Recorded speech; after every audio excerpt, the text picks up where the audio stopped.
Hello everyone, so in this video I'd like to talk about something that I've noticed recently, and that's this apparent view that investing is really easy.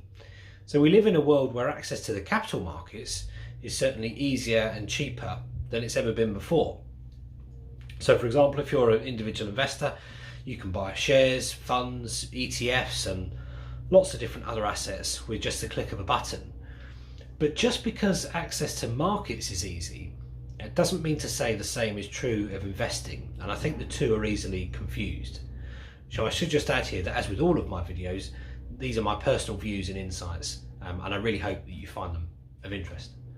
So in my opinion, it's really fair to say that the process of investing is actually quite inherently difficult, and that's not because access to markets is challenging or hard to come by, but because there are some fundamentally quite difficult questions that we need to ask ourselves as investors in order for us to succeed in generating the returns that we need on a consistent basis.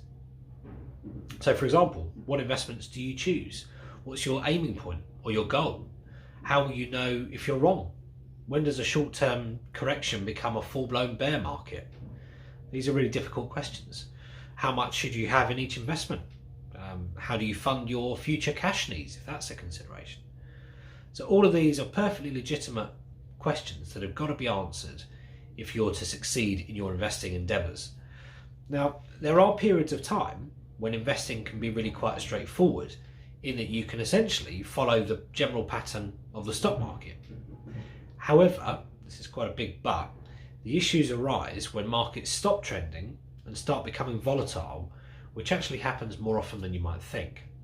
So a cursory glance at the FTSE 100 over the last decade, for example, shows a number of corrections, as they're called in the market, that could easily have carried on into full-blown bear markets.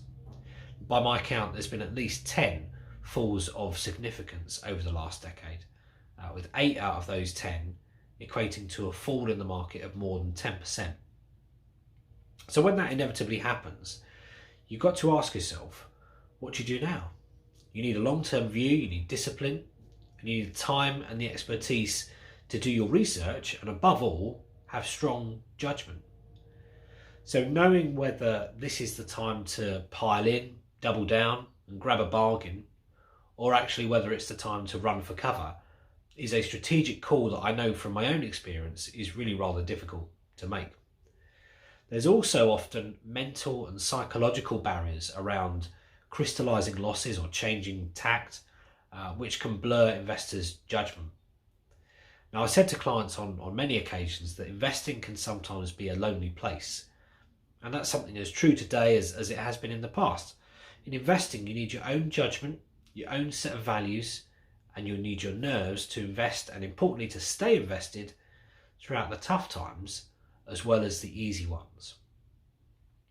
I've often thought that investors make their money when they buy rather than when they sell. Now, this might on the face of it sound counterintuitive, but let me explain. So if you have the good judgment and the strength of resolve to invest in something at a time when others don't understand its value, you might well be off to quite a good start. Now, I'd like to sum up by sharing 3 ways in which I think you can get the most out of your investments. So first of all, be really clear about your values, your approach and your goals. This is the real foundation to your investing journey. A bit like a house, if the foundations aren't solid, then the building on top is not likely to stand the test of time. Secondly, knowing when to do nothing versus when to do a lot. Now this comes with experience, but is really greatly helped by having a deep understanding and knowledge of what you're invested in now. And lastly, don't bow to peer pressure. So there's something called the herd mentality in investing. And this is the idea or the notion of, well, everyone else is doing it, so I should be too. Now this condition can persist for quite a long time, but in my experience, it rarely leads to good long-term results. It does, however, tend to cause a lot of short-term distractions. So that's all from me for this update. As always, I'd love to know what you've been up to, whether any of the points that I've observed and shared here resonate with you and your own experiences. So please do like, comment and share this video if you found it useful. Thank you.